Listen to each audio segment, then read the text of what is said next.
Good afternoon, everybody. It's great to see the crowd here to talk about the G7. My name is Christopher Sands. I'm director of the Center for Canadian Studies here at Johns Hopkins SAIS. We're particularly glad to have this presentation because it really cuts across so many of the issues that SAIS students are interested in, not just what goes on in Canada, but also President Trump's first visit to Canada and really the very beginnings of global governance. We have terrific speakers. I'm going to turn it over to Teddy Saul to do the formal introduction, but I do want to put in a plug. This is part of our Global Public Affairs Canada in Washington series. We're very fortunate to have a terrific sponsor who allows us to bring in top-notch Canadian speakers to Washington to talk a little bit about the interaction of what's going on in Canada and what's going on here. So thank you to Global Public Affairs for the sponsorship. And now, best part of the sponsorship is that I get to have a research assistant as good as Teddy, because he doesn't come cheap. And let me turn it over to you. Thanks very much. Hi, everybody. I'm Teddy. It's nice to meet you all. I'm doing a minor in Canadian Studies, so if any of the students in the house are interested in doing such, come talk to me. I can give you the lowdown. Now, it's my pleasure to introduce our two wonderful speakers who have come from Toronto bright and early this morning, so you'll forgive them if they're a little tired. John Curtin is the director of the G7 Research Group, along with a number of other groups that he's either director or co-director for, all based out of, or I should say most based out of, the University of Toronto's Monk School of Global Affairs. He is a professor of political science. He teaches international relations, global governance, Canadian foreign policy, and his research interests include global health governance, international finance and trade environment issues, and foreign policy decision-making. So good stuff. And I actually don't know how to pronounce your last name, Madeline. Koch. Koch? Yeah. Is it French? No, it's German. Okay, that's what I figured. Say Koch. Okay, Koch. Okay.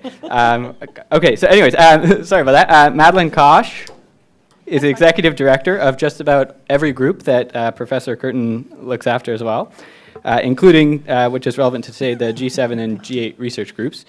She is a co-editor with Professor Curtin as well, a series of publications on the G20, the G8, the BRICS, which is published by the News Desk Media, and there are a number of those publications. An interesting fact about Madeline is that she has attended every G20 summit since 2008 and every G7 or G8 summit since 1999, which I think is pretty spectacular and interesting. So we're delighted to hear from this small but well-educated panel, and I'll pass it over to them now. So we'll probably have about 35 minutes from our panelists, and then we'll open it up to a conversation and questions from the groups. Right.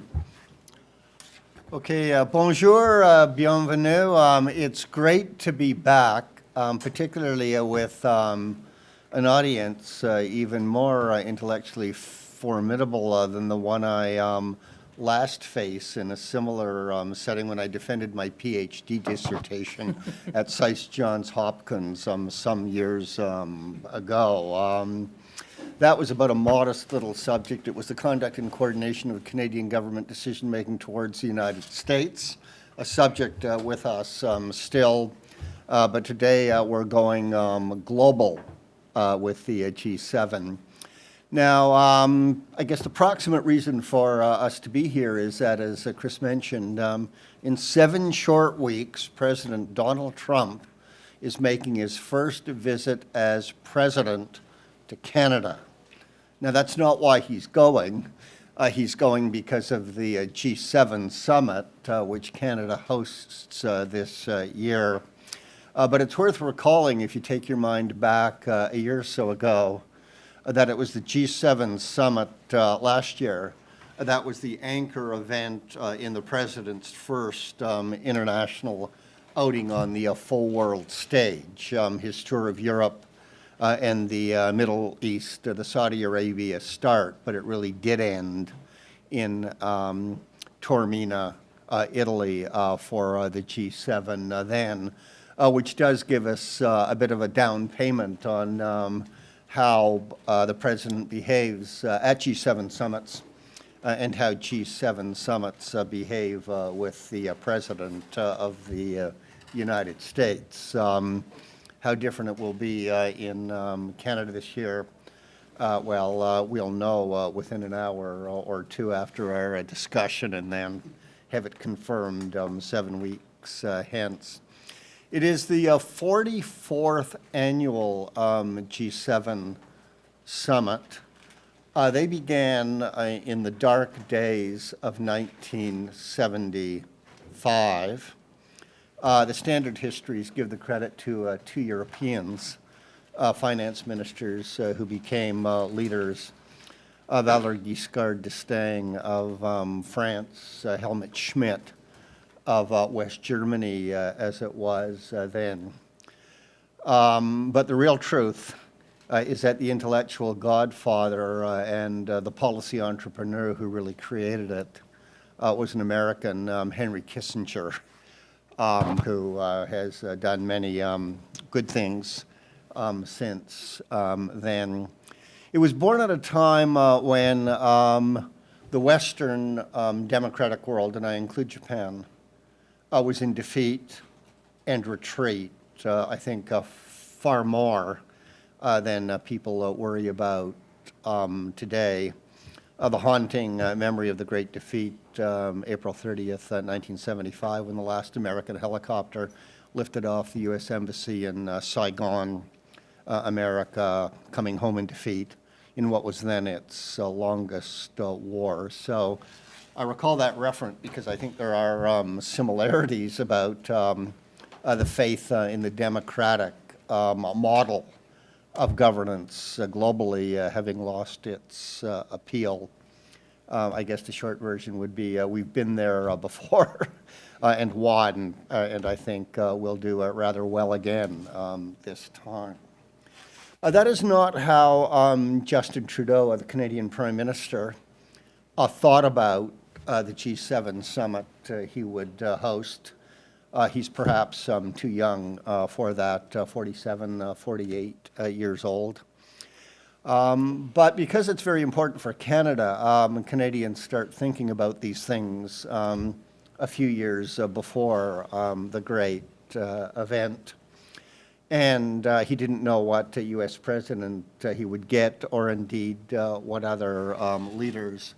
The cast of characters he'll welcome, of course, does include Donald Trump at his second summit. The next one, Theresa May of the United Kingdom. It's her second, too. We also have Emmanuel Macron of France coming to his second. He's especially important, not just for Canada, its other mother country, but because he's the new photogenic superstar on the global block, even younger than Justin Trudeau, and taking initiatives in global leadership at tout azimuth, Syria of late, that seem to have more gravitas than some Canadians think their own Prime Minister does at the moment. We also have Angela Merkel of Germany. She is the senior statesperson. She's been doing G7 summits since 2007, when she started by hosting her own. It was in Heiligendamm, so a wealth of experience there. But she doesn't quite have the political support of the German people as she's been used to in previous outings. Abe of Japan, now a veteran as well, although with similar domestic distractions. We'll come back to that. And then our two Europeans, Donald Tusk, Jean-Claude Juncker. So we call it the group of seven, but it's really the group of 9 leaders at the table. Plus an Italian. Oh, I missed the question mark. Italian. Yes, we don't know who that will be, but that's not quite unusual for Italy. So it's not a big, salient variable in the story we're about to tell. We'll also have another cast of characters, invited leaders, and then, of course, ministerial meetings of G7 ministers in the lead up and afterwards. and a large, ever-expanding array of civil society engagement groups, all feeding into the process. So what are they destined to talk about? When Justin Trudeau set his agenda last winter, it was publicly announced in December, just before Canada formally took the chair. He had 5 priorities. Canada's somewhat systematic about this. Number 1 was inclusive economic growth. The true Canadianists among you will know the mantra, working for the middle class and everyone who wants to be a part of it. That's the inclusiveness part. The second, jobs of the future. The third was only in third, but it's really the prime time one, gender equality and women's empowerment. The only one that from the beginning was designed to be mainstreamed throughout the rest of the agenda. Number 4, climate change, oceans, and clean energy as a trilogy. And number 5, peace and security with no more definition from the beginning. Not unusual because one has to wait till the last moment to know what the key peace and security issues are. So that's the agenda. There's been quite an emerging debate, as expected, about what's going to happen at the summit. And the earliest, the boldest predictors were the summit was destined to fail, and they had a very monocausal explanation why, because of Donald Trump. And Donald Trump, it was said, was not into multilateral cooperation, and he had antithetical views about international trade, part of the growth priority, the first one for Canada, which of course the Canadian economy is a traded economy. And then when you got down to climate change, the greatest divide perhaps there. But as the debate has gone on in Canada, there are a few who have had a more favorable view of what is likely to happen. In due disclosure, I'm there at the bottom with what is probably the most optimistic view, maybe because I've been too much inside baseball. I've been doing a G7 summit since 1988, so perhaps don't have as broad enough a view or have become party pre. But the record of the professional academic observers of summitry do really show that in the past summits can and have failed. So it's an open question how this one will go as yet. 7 weeks out, I've finally been bold enough to make a prediction. I think it will be a significant success, and it'll be a security-centered success. That will not be the summit that Justin Trudeau wanted or designed. He wanted to do gender equality first, and then the domestic inclusiveness priority with many dimensions. But I do think, it'll be no surprise here in Washington, that the international agenda will really mean that security issues will dominate the leaders' discussions, certainly the media coverage. But that is the subject area that will really bind them together most, bring out the inherent unity of this very special club, and inspire them to do, I think, bigger, bolder things on a pretty broad set of burning international security issues than seemed likely when Canada's year as host started. Why might that be the case? Well, having watched summits for several years, I think there are 6 key causes of summit success. The first is what I called shock-activated vulnerabilities. Our leaders tend to be slow learners. They really need to be shocked at least once and then maybe twice before they wake up and decide they need to cooperate to take a bigger, bolder action than they have before. The first security shock of the moment, of course, is chemical weapons. Syria, the latest installment, but before that, the nerve gas attack in the United Kingdom and the recent legacy of Bashir Assad, with, of course, Vladimir Putin behind.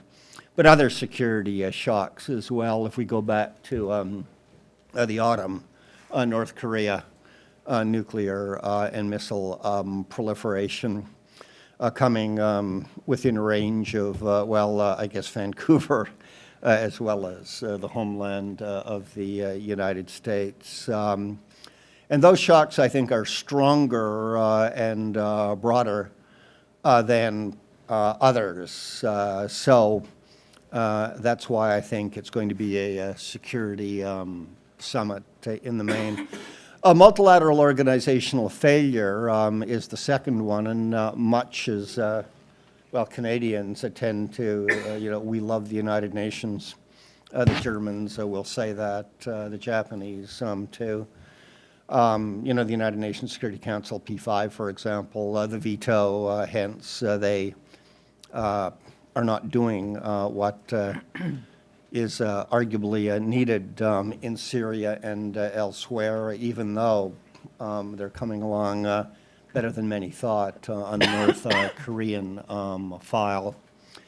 The third is relative capability. This began when the G7 together had a majority of the capabilities, the hard power in the international system. So what they decided really did matter for how global governance worked. But the other component of that is internal equality. If the smaller members were actually growing more rapidly than the big United States, then there was an incentive for other leaders to mutually adjust to one another. That's a constraint this year because it's not happening as robustly as it has in the past. Common principles. The G7 was founded in order to defend within its own members, but to globally advance, promote the values of open democracy and individual liberty. The first one was hosted in France. It means human rights to the Anglophone ear, and social advance. But really, a democracy and liberty are the distinctive mission of the G7. And that, I think, is going to spur this summit to success because they're under a direct assault on a number of fronts. The next, domestic political cohesion. Our leaders can adjust externally to one another more easily if they know they can carry their political systems and people back home with them. That's fairly low this year, the domestic political cohesion, as you would go across the board, although worth asking questions about whether or not the basic judgment about how it works is right. And then finally, the club at the hub. The G7 is a really special kind of club. It's leaders to leaders, face to face, around a fireside or a dining room table in the beginning, the way it was when Barack Obama hosted a recent G7 summit up at Camp David in 2012.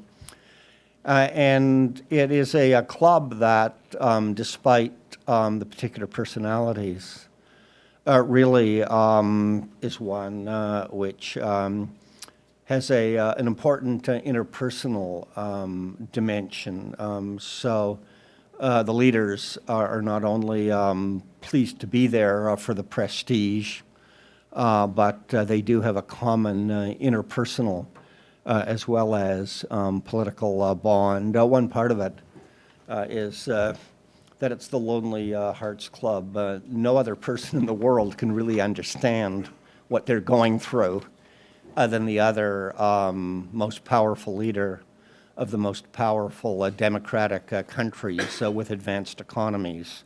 It's only there. So often it's a session in mutual therapy when things are going rather badly. Does it work? One key thing we measure about summits is not just do they come up with big agreements, commitments, but once leaders leave the sunny summit peak with all of the news conferences and the photo ops and the communiques and descend into the dark valleys of domestic politics back home for the following year, do they actually do what they say? And I'm a scholar of international relations. This is a fundamental question, right? Do countries keep their international commitments? Even if you don't have a legal convention or a hard law organization like the UN or let's say NATO to monitor, enforce soft law symmetry, do they comply with their commitments? And since last year was Donald Trump's first, did they comply? Are they complying with the commitments they made at the G7 summit to Armenia last year? Madeline? Thank you. Can I have the clicker, please? Yeah. So I'm going to talk less about plans for the future summit and a little bit more about what's happened since the last summit. First of all, it's a little ad for the G7 research group because this compliance work is actually one of the things that we're most well known for, apart from John's expertise, of course. The compliance reports are compiled by our team of analysts, which consists of students and alumni and interested people around the world, but mostly based at the University of Toronto. They don't have to be students at U of T. We welcome people from all over the place to do them. And the first thing we do is we define what a commitment is. So we have defined commitments as discrete, specific, publicly made, collectively agreed action or intent to take action that will work towards achieving a specified target. And we get those commitments from the documents that the leaders issue at the summit every year. So each summit, at the end of each summit, the leaders, or actually sometimes during the summit, the leaders issue statements, declarations, communiques. At the end, there might be a chair's summary. These documents are issued in the name of the leaders, and they articulate what happened at the summit, but also the plans for the future. So we go through these documents. We find, as you can see, hundreds of commitments since 1975, from 1975 until the 2017 summit. There have been 4,675 commitments that we've identified. We have not had the resources, sadly, to track compliance with all of them because there's just too many, and some of them are just too cumbersome, and some of them might be multi-year commitments, and we focus on the period from one summit until the next. So always what the leaders have just agreed to do, because they renew their pledges every year at the summit, and what they have agreed to do, and then what they do going up until the next summit. So then we have to define what compliance is. For us, compliance means actions that the leaders have taken to fulfill those pledges. And it's, compliance can mean various things to various people, but that's the way we define it.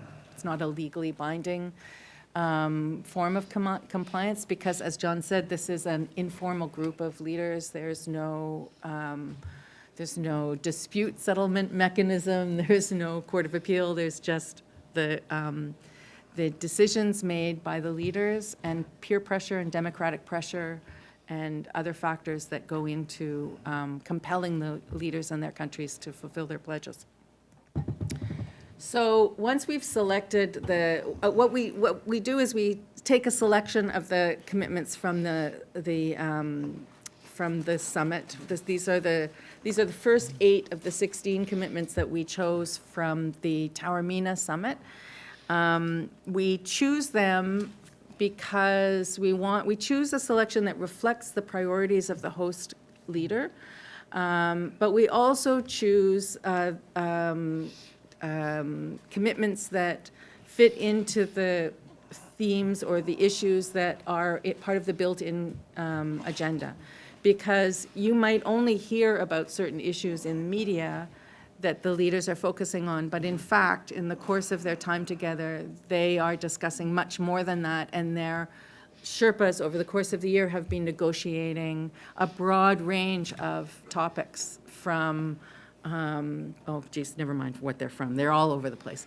But we try to choose a selection of commitments that are priorities, and that balances the themes from this year's summit and the inherited agenda. So you'll see that from Taormina, we chose 2 terrorism commitments. One is a relatively recent issue, which is the online recruitment for terrorist organizations. We have 2 climate change commitments. We had to keep the one that we had on Paris.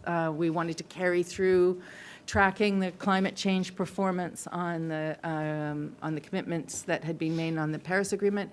This year, we continued that, but we had to exclude the United States from our calculations because, as John can explain to you, last year at Taormina, the Americans would not agree to join the rest of the G7 leaders. This is a historic occasion.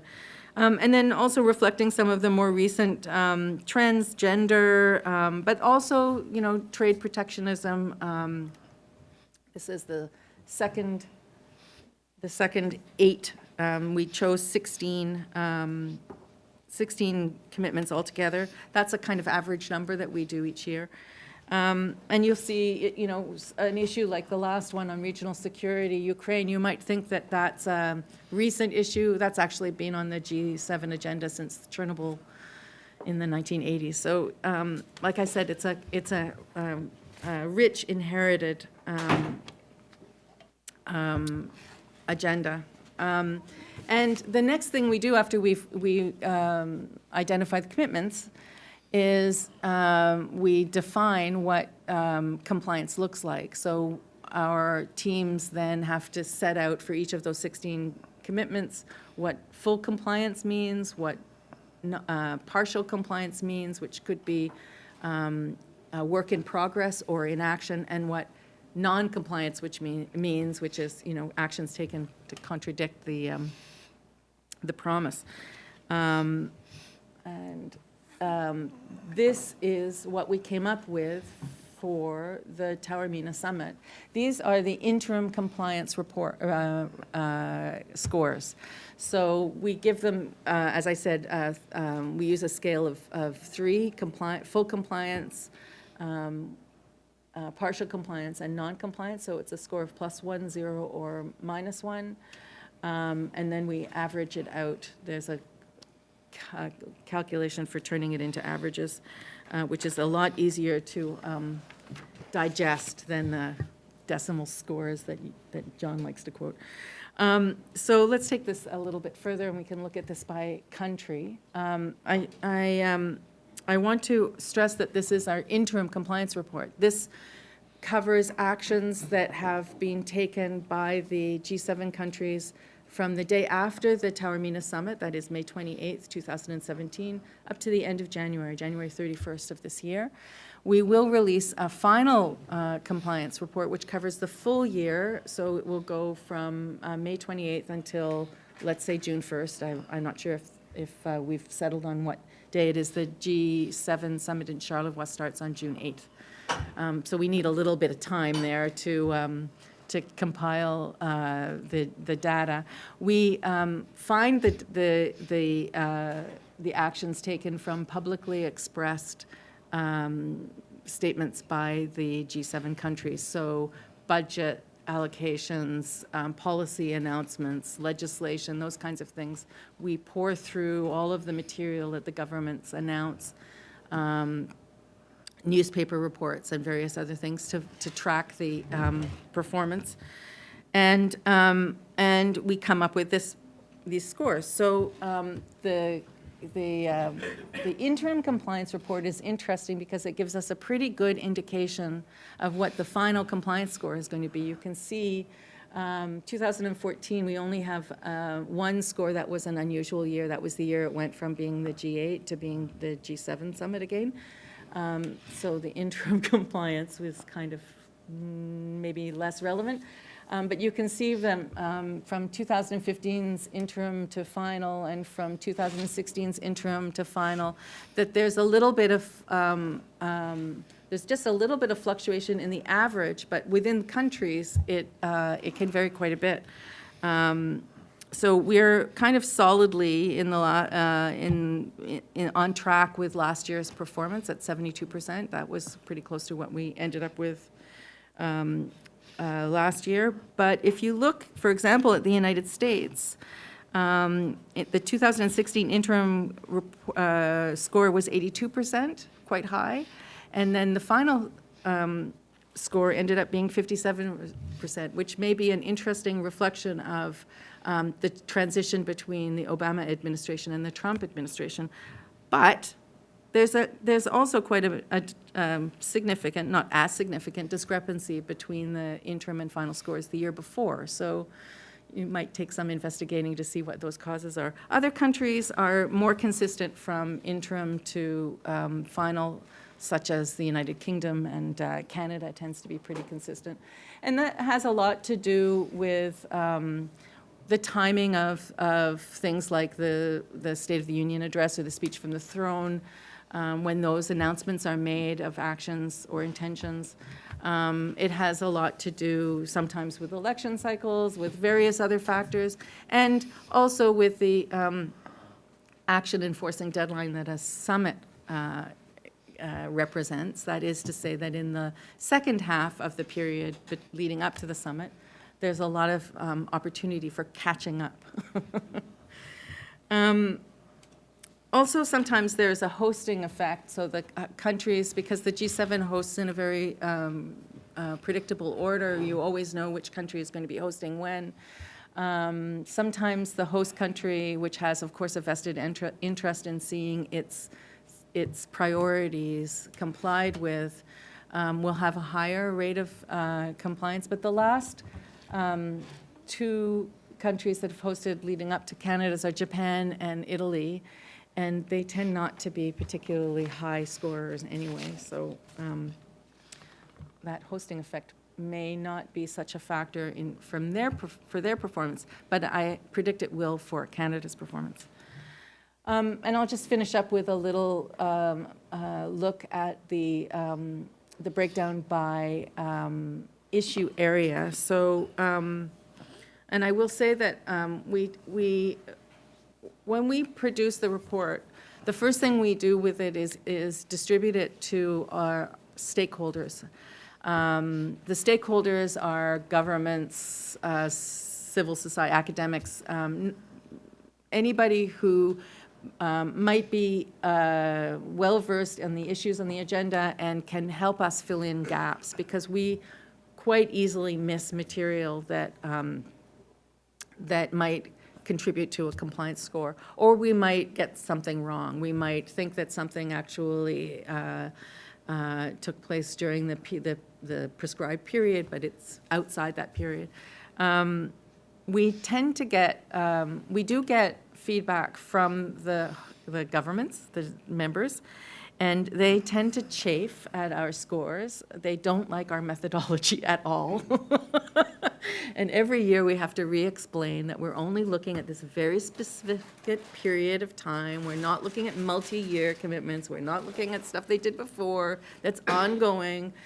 And anyway, so, you know, for example, the score on mental health at the bottom of the heap there, that could well reflect a work in progress. It could well reflect, it could remain low because a lot of the steps taken for implementation could also be multi-year.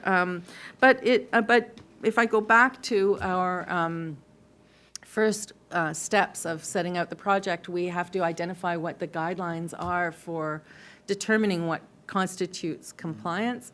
And for the mental health one in particular, we said the countries have to do a specific number of things to qualify for partial compliance or full compliance. Non-compliance is pretty easy to determine.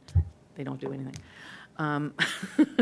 And they haven't actually done them yet. So even though a lot of countries have been talking and allocating money, for example, Canada announced some funding support for mental health initiatives for vulnerable populations. They have done some international stuff, but they haven't quite done enough to get to the threshold that we set. I think that it will be quite interesting to see how this changes over the next few months as we head into Charlevoix. You can download the full report, which is, I think, 200 and something pages long. And then you can check with us again in June to see what changes there are when we issue the final compliance report. Okay. So the G7 summit is well worth doing. Countries do, on the whole, comply with their think you did this already, commitments. Your causes and successes, Yeah. we talked about it already. Okay, yeah.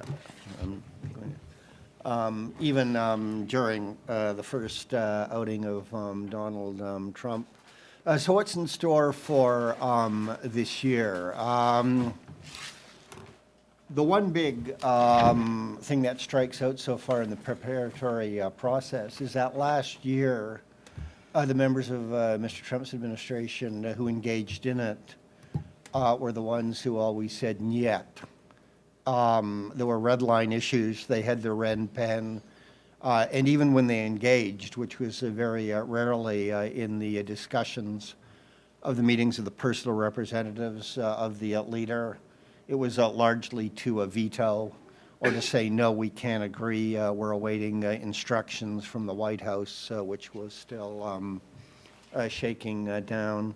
It was only when the president himself got to Taormina face-to-face with the leaders that there was a much more blue sky and American accommodation on difficult issues, particularly trade, where a good compromise was arrived at. Not, of course, on climate change, although we can come back and look at the fine print on that. But they did very well on a number of other issues. The security ones, certainly terrorism was front and center then. Gender equality, a large document on women's economic empowerment. This year, it's different. So far in the preparatory process, the American representatives have been behaving as ordinary G7 members. They've been engaged since the start. They've been offering initiatives that make sense, that help move the agenda forward.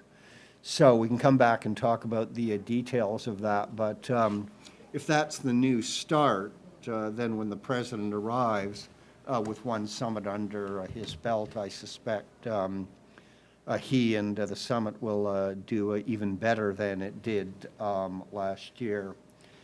The second meeting of the personal representatives was held back in March.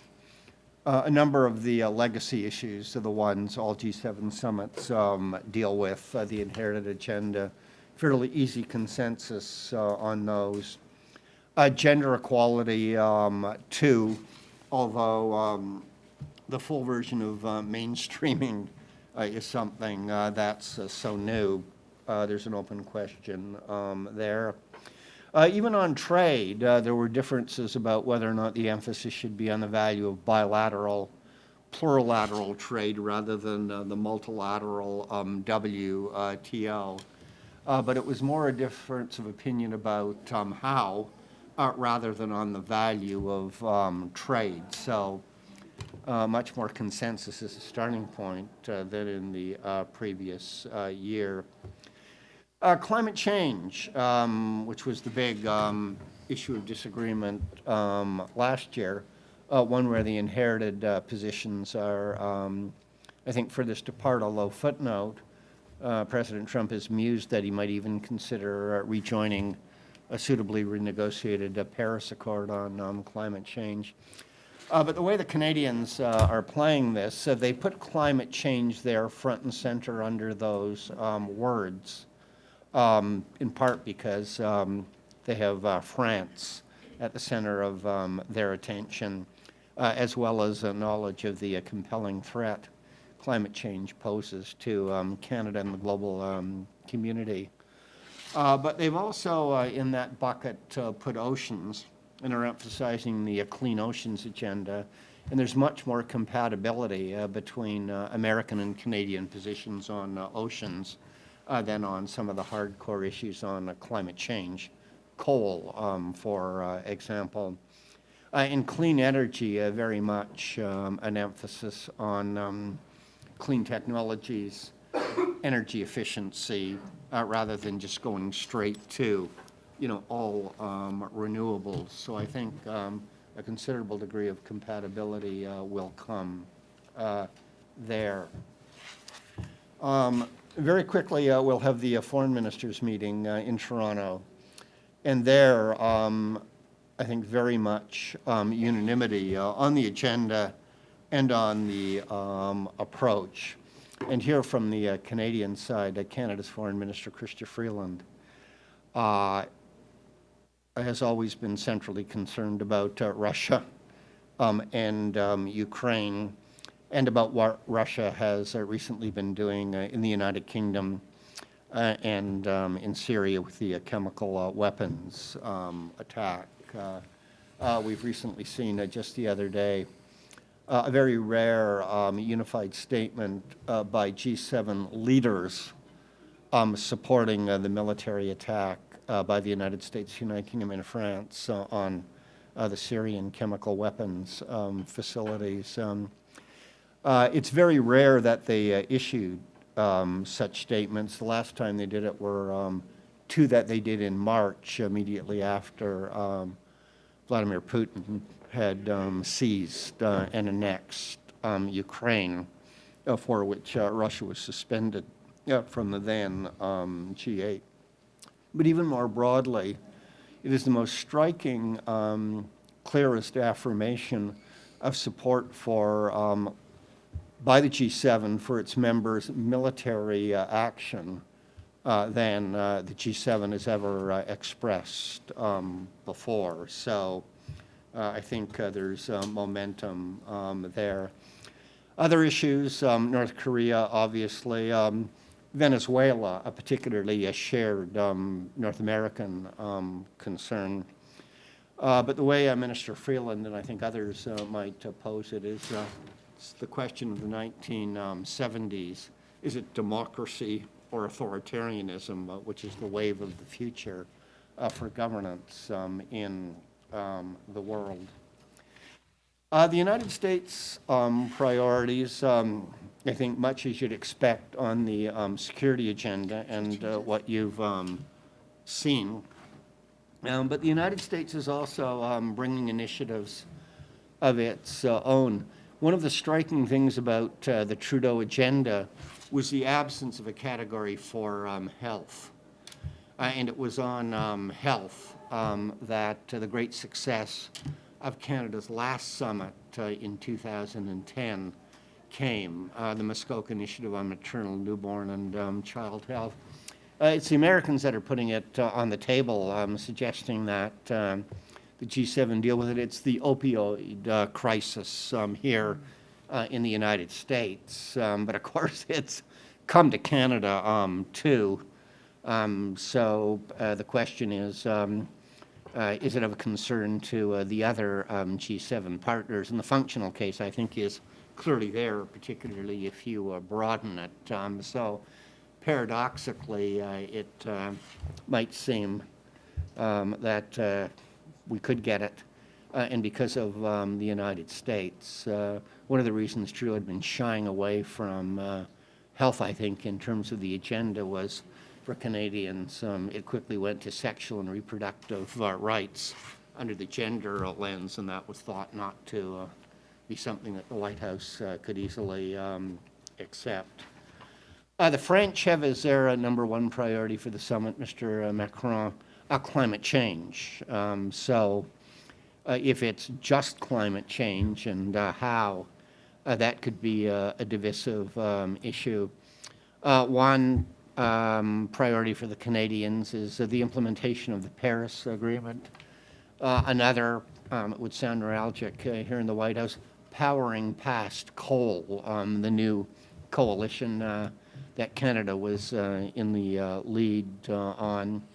But there are many other issues under the climate change category in which issues could be more easily aligned or downplayed as the attention and the action really focuses on the areas of agreement, above all the security ones.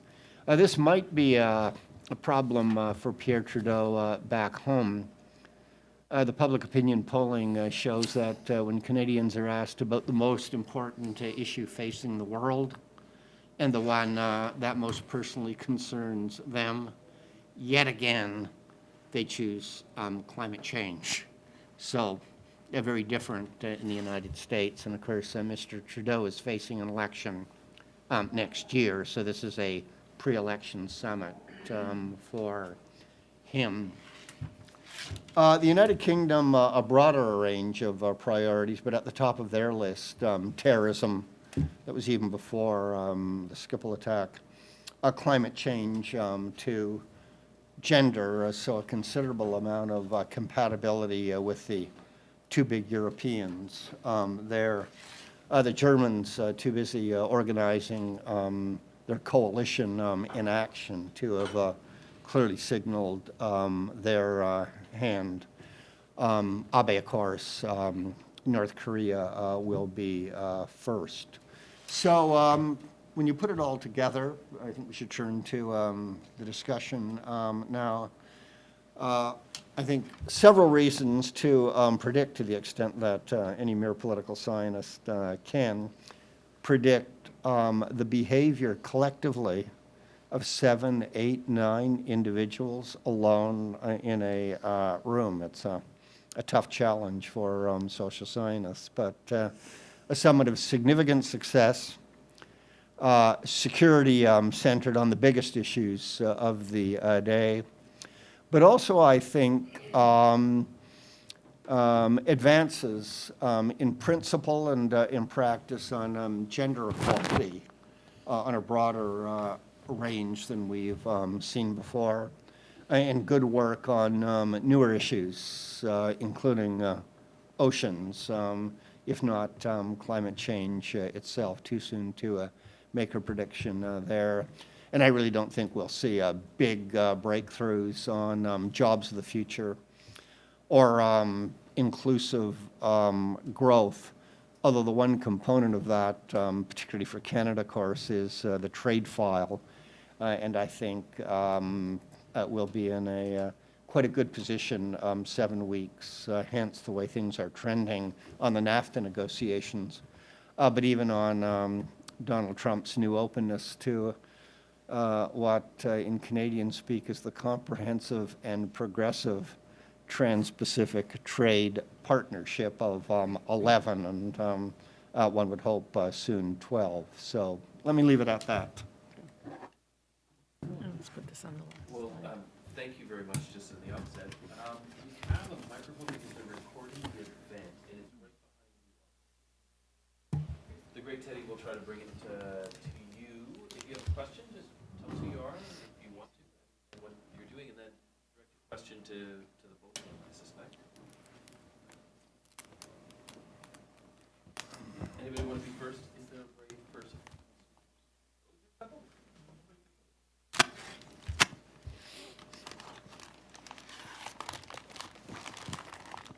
Justin Margolis, the government of Quebec, and two questions on the methodology. Yep. I'm wondering, when you do your formal score, is each partner given the same weight, or is there a demographic or size breakdown?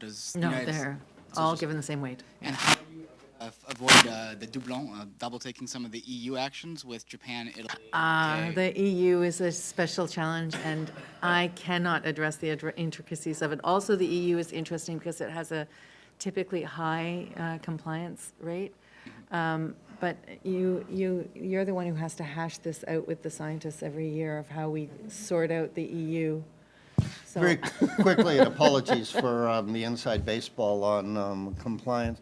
The European Union is a mystery to we in Toronto. It consistently has the highest compliance scores across all areas year after year after year.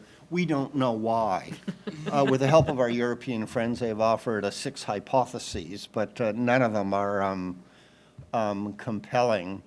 And then, of course, they are much like, this may be a bit of a footnote, they're much like Canada, right? It's a federal system. They have all these, let me say, sub-federal governments, and then sub-federal. One thinks of Wallonia these days. I should have mentioned CETA.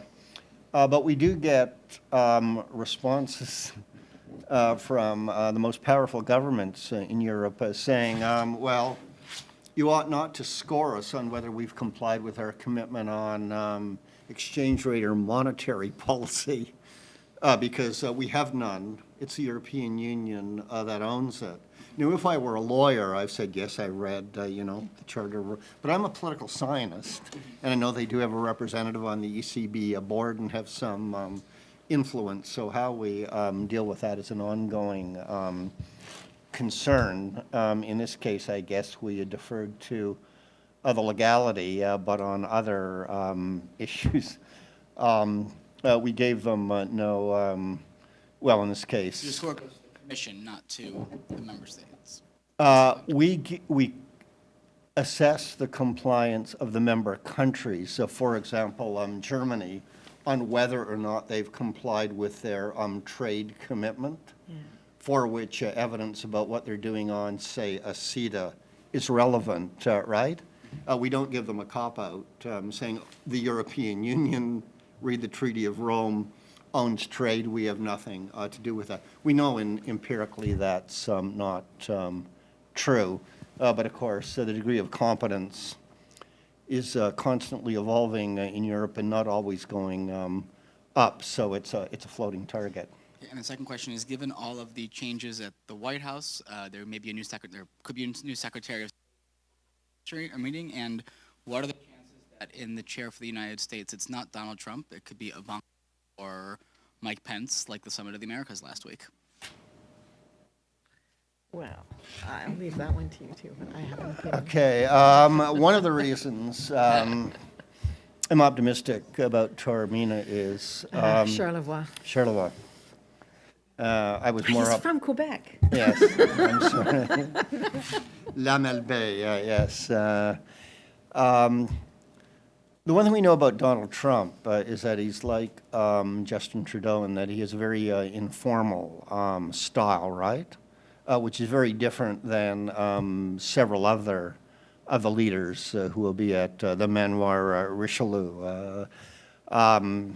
Abe is trying to learn how to be informal in a way that North Americans would recognize it, but even with the Golden Golf Clubs, right, it's a tough stretch. We know that Donald Trump is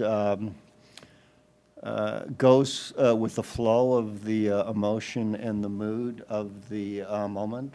And there's been other leaders from the United States who have too. So I think the president will show up for the whole thing. I made those predictions at Charlevoix, and that's been a matter of Tormina. That's been a matter of some controversy. When Canada hosted in Kananaskis 2002, the first summit after 9/11, there was a question of whether or not President Bush, George W., would even show up, whether he would overnight in Canada, maybe too many terrorists there, just chop her up from the adjacent states.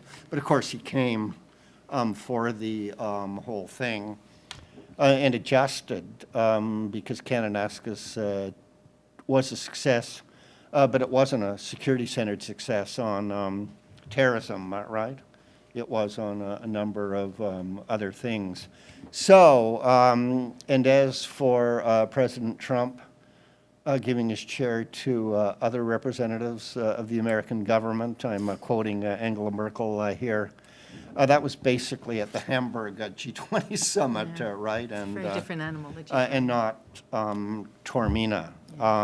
If you have 20, maybe 30 leaders around the table, it tends to be more like the General Assembly of the United Nations. They speechify to one another rather than have a human-to-human interchange, free and frank, but with that emotional element too.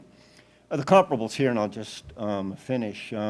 Justin's dad, Pierre Trudeau, the first summit he hosted in 1981, you had a brand new Republican president of the United States, who many Canadians thought was an extreme right-winger and unilateralist. That was Ronald Reagan.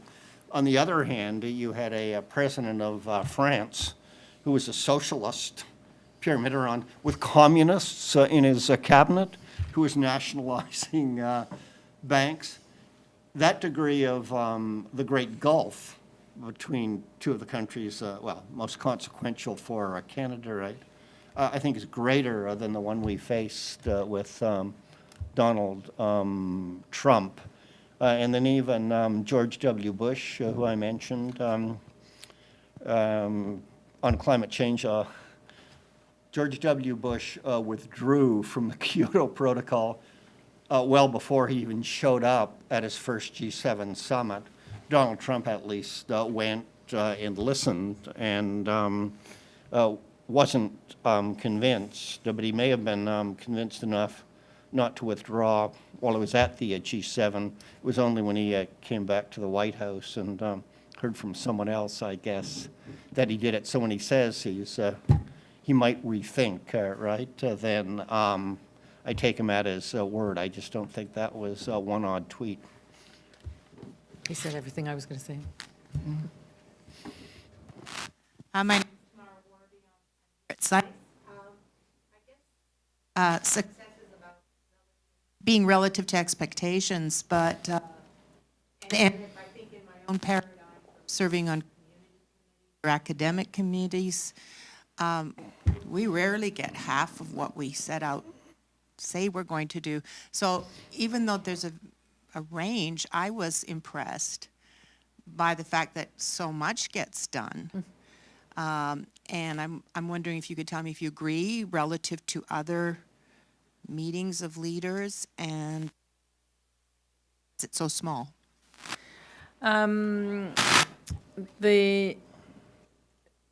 I think that both the G7 and the G20 suffer from communications challenges because this kind of information does not get out, and this kind of the way we assess performance. And John he talked about causes of success and other factors that go into assessing performance. He and the research group have worked out quite an elaborate system for making these assessments. We have applied some of this to other organizations like the United Nations. And John can maybe address how successful it is. But I would say that, again, it's quite a different organism because it's this informal body without the kind of legal structure to bind everybody. And it's consensus-driven. So it's not a majority vote. And although we've now seen how this consensus model is starting to change a little when there are members that want to pull back. We've seen in previous years that a commitment might say that some members agree to do something.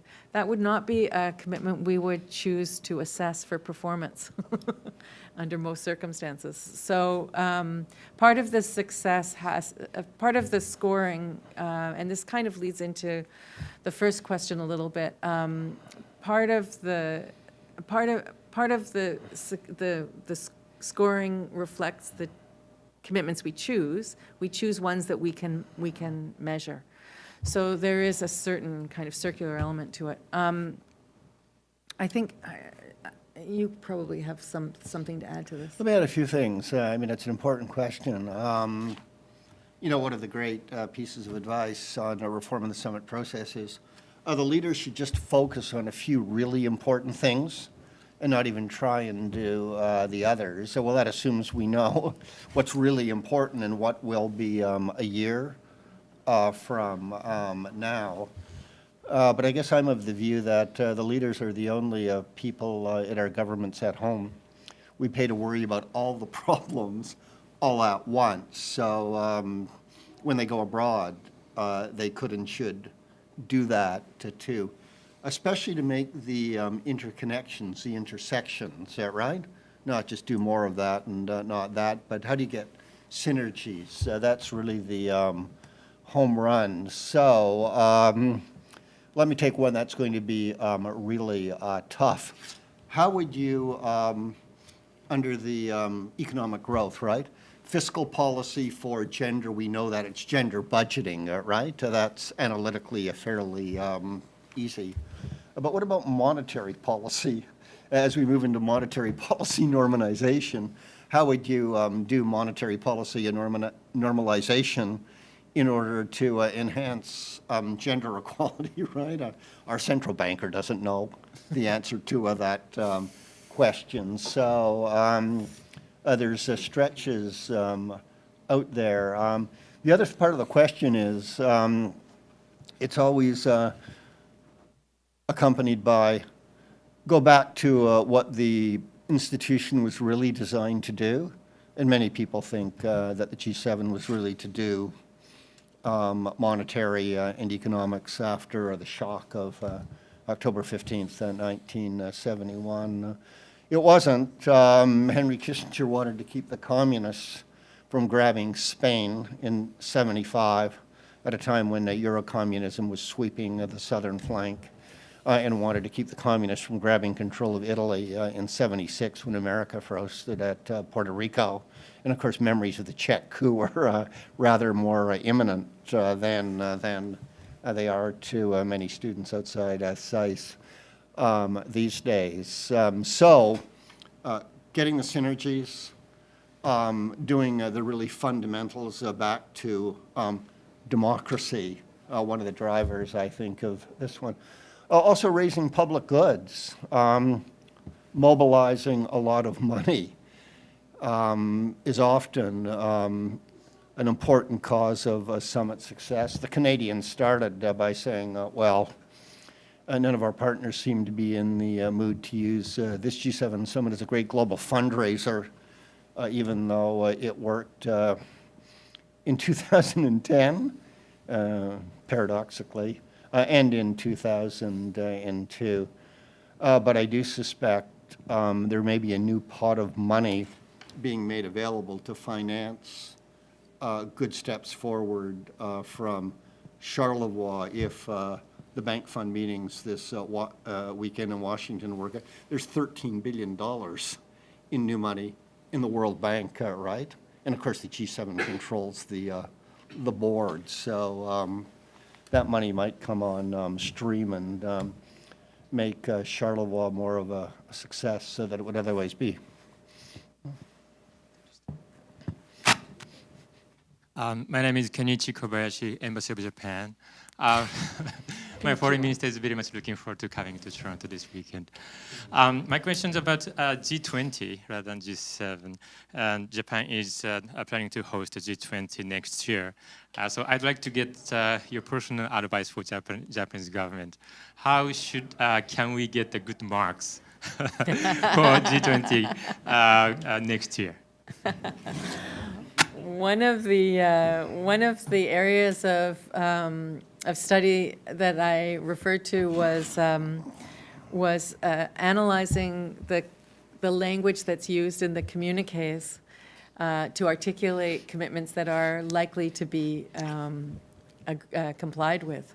So you can look at some of the research that John has published that talks about these causes that lead to success. And so that's one. If you phrase things in a particular way, they are more likely to compel the leaders to action. So that's one thing. I'm sure John has very specific ideas for how Japan can organize the summit. I know this is quite exciting because this is the third summit in Asia now that the G20 will host. And Japan has wanted to do it for some time and had to wait for first Korea, which was a pretty significant summit in 2010, the first time that a non-G7 country hosted a G20 summit, and then China, of course, 2 years ago. So we're looking forward to going back to Japan.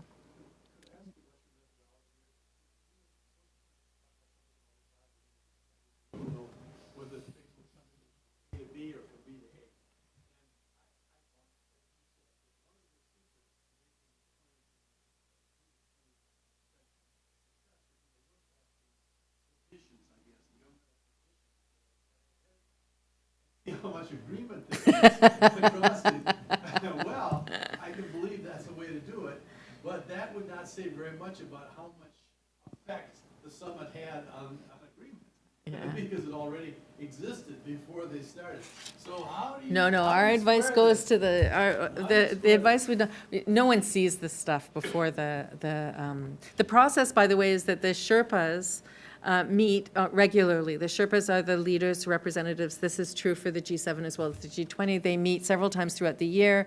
They might have meetings in person. They might have meetings in conference calls, depending on how frequently they want to meet. And they're constantly circulating material that they're negotiating, and they take it up to the very highest point they possibly can, at which point whatever stuff is still left undetermined gets decided by the leaders at the summit. So what are you looking We don't see any of that. So what are you looking at then? We're, Look at the government's dispositions, I guess, going into we look at the public statements they've made at the summit, all the public. and then we compare that to and we look at the factors in the language. John can discuss this a bit more. But still, you gotta be careful. Yes, Because you yes, look for things that they already agree on. and Yeah, you see what yeah. they've agreed on. yes. Oh, Well, that's one of the risks. do. That's also, Yeah. we have to avoid that when we choose the commitments too, right? We don't want to be taking a commitment that's just going to say, I mean, and that's, again, the language that we're looking at is we will do something, not we welcome or we agree. Yeah, but more broadly, if I could, two answers. It'll skip a lot in the middle. We do multi-method, so what is input-output matching? So at one end of the spectrum, if you look at the State of the Union address of the President of the United States conveniently coming once every year in January at the beginning of the summit year, you can count the commitments there, and you can see if the commitments in the summer at the G7 summit are very similar. And then next year, if there's different commitments in the State of the Union address and then different ones in the G7, if that's the pattern, you can really believe as the first best book on summitry claimed, it's really American leadership that's driving it, right? But you can have the inverse pattern. So there's a way of seeing whether or not it's an American-led club or whether other countries' preferences appeal. Another is detailed process tracing. My favorite is the instances in which Canada, it's not just Canada, it's the least relatively capable country in the club, says we want to do this in the summit, and nobody else agrees. But Canada hangs in there and gets its way in the end. And there's enough cases of that to show that the preferences of all the other more powerful do change because of the dynamic of summit diplomacy. The outstanding case is the end of apartheid in South Africa, high seas, overfishing and straddling stocks and others in that vein, although on the first one, the President of the United States didn't have a firm preference from the beginning, right? And this is Ronald Reagan. He really liked both Margaret Thatcher, who was the arch villain, and Brian Mulroney, right? So the whole personal dynamic, right, was up for grabs there. But then on the process tracing, we can go through it in as much detail as we can on some critical cases. At the end of the day, the leaders look at each other and say, do you want to go out to all the media for the final news conference and say, we failed to agree and thus to lead the world?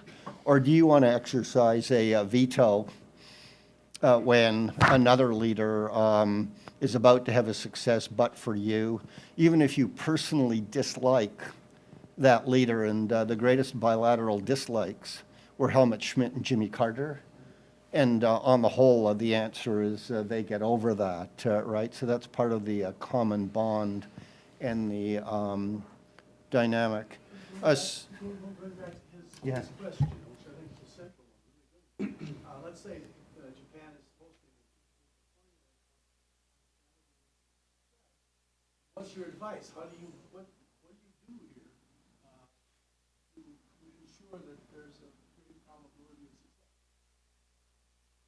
success? For Japan, Japan stands out. I'll go back, forgive another word of history. The first G7 summit it hosted in 1979 was arguably the most successful G7 summit in history.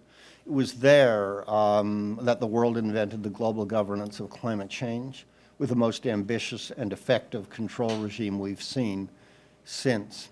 It also was by far the most successful summit on migration. It was the Indo-Chinese boat people then.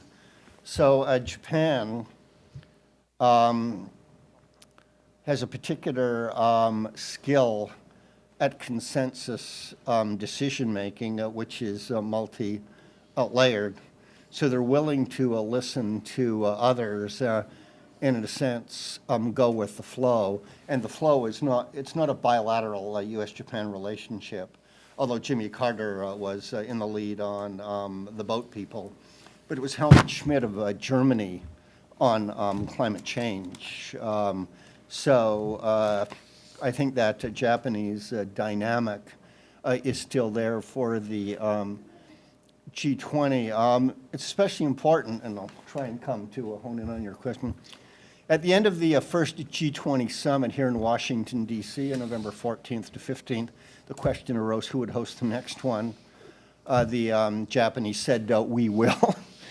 But that offer was not accepted. It was thought that Gordon Brown, for various reasons, should. At the end of the London summit, April 1st, Japan again said, we'll host the next one. But no, it was thought, probably wisely, that the new President of the United States, Barack Obama, should host, the United States being the only country to have hosted two. But of course, if you start with the beginning of the ministerial G20, the Asian turned global financial crisis, 97 to 99, and then the American turned, or Anglo-American turned one. There was a common view, including here in Washington, Larry Summers, the co-founder of the G20, that the world had changed. It was no longer an Atlantic-centric world. It was an Asian-centric world. So the first 4 G20 summits were all, shall we say, Anglo-American ones, with apologies to my concitoyen from Quebec, right?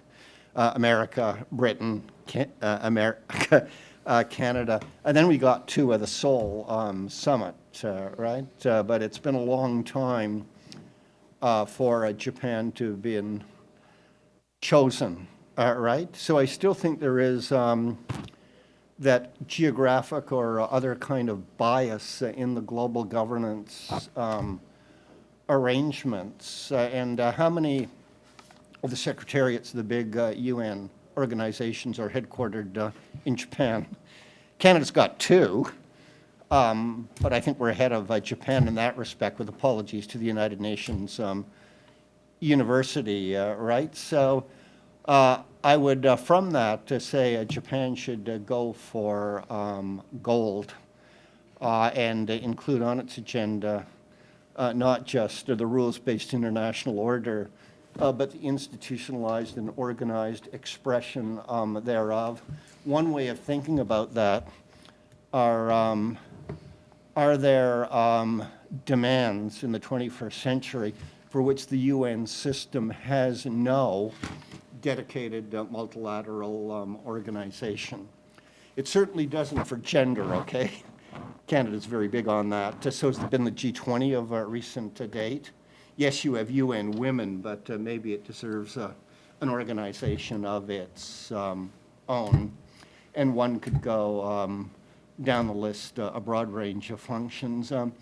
One of my favorites, maybe we need a World Energy Organization, right? Not the IEA, thank you, Henry Kissinger, versus OPEC, right? With Irina floating in the middle. But part of the reason for Japan's climate change pioneering success was because it was the energy crisis, right? And they're bundled together.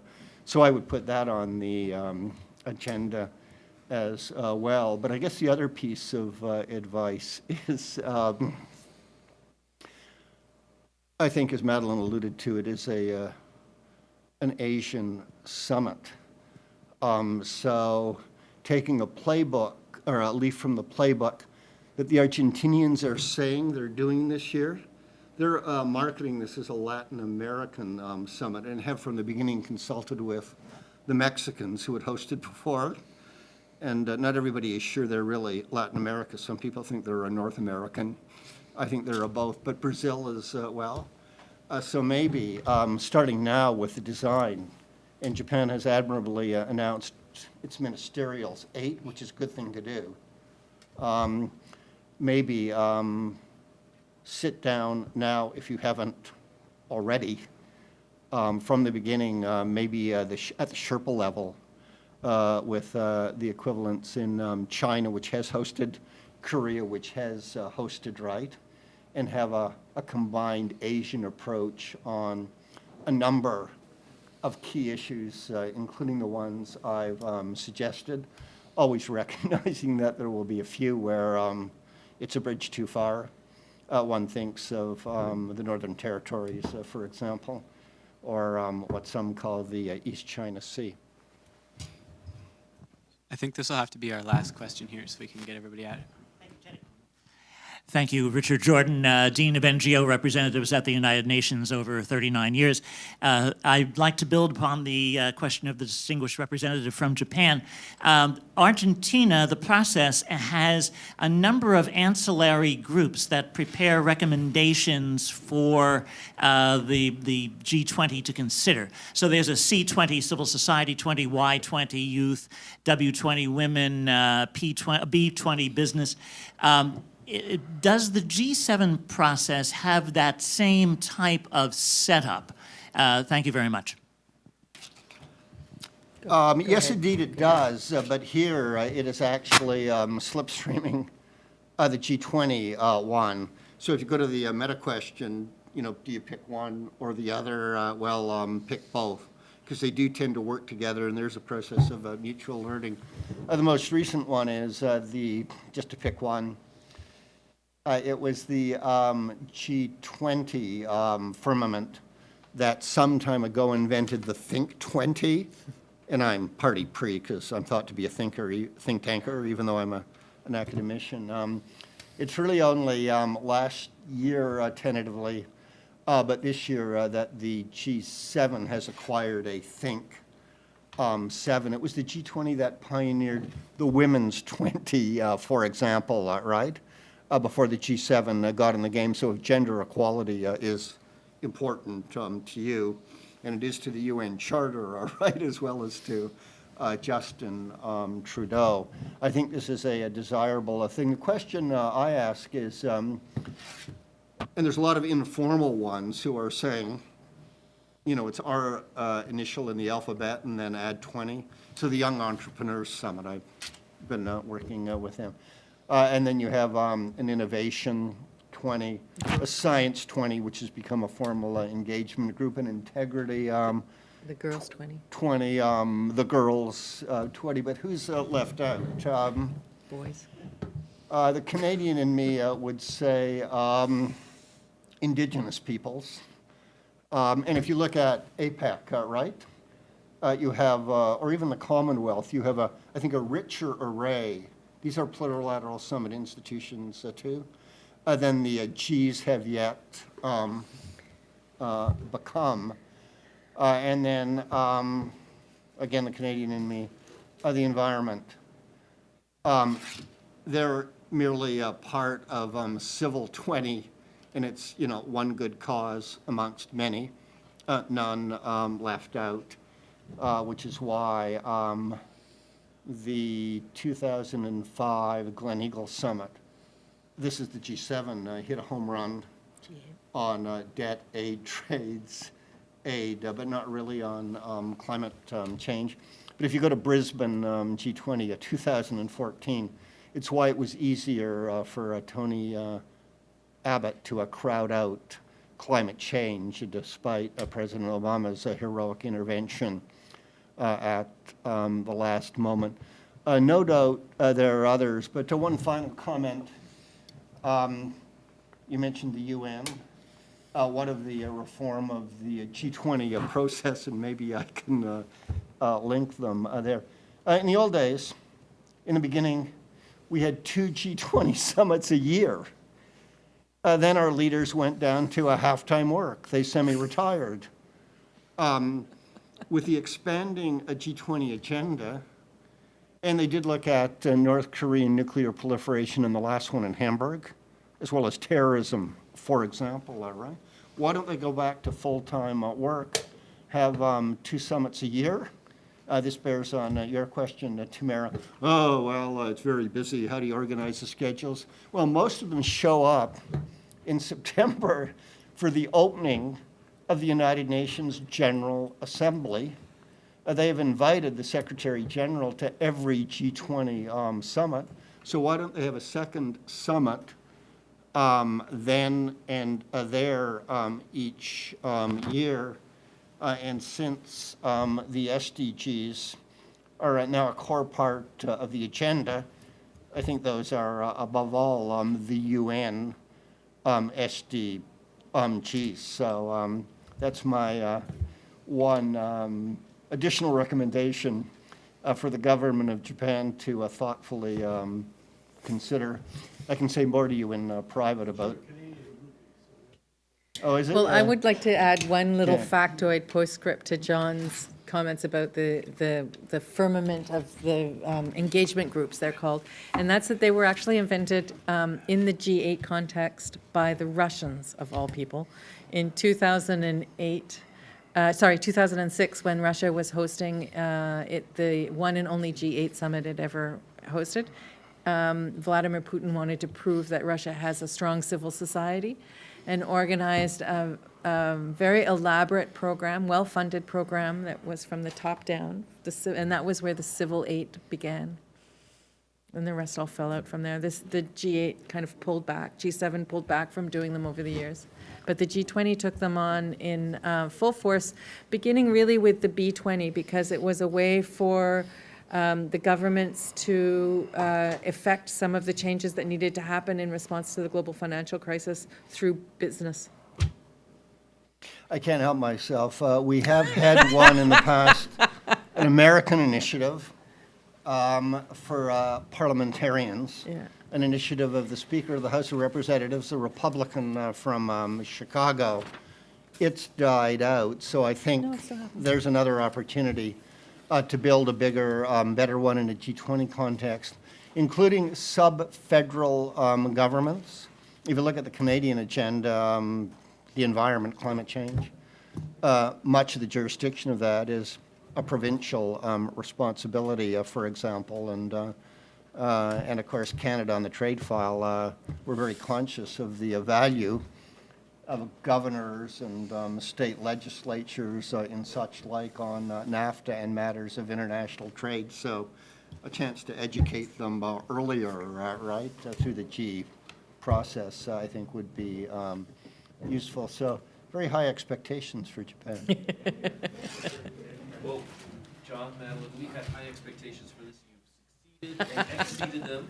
Thank you. You've given us a lot to think about. I want you all to know, if you don't know, the G7, G20 summit group is quite open, transparent, and engagable. You can get involved in their process, We track these neglected to summits. put our email address up there, Well, but we're easy to find. yeah, email me, we'll help you find it, and they're on Twitter and so forth. They're really a great group, and Thank there you. is a T7, T20, it really has you at its heart, because you've been thinking about this longer than everybody else. And you've given us a lot, but now it's our chance to give you something as well.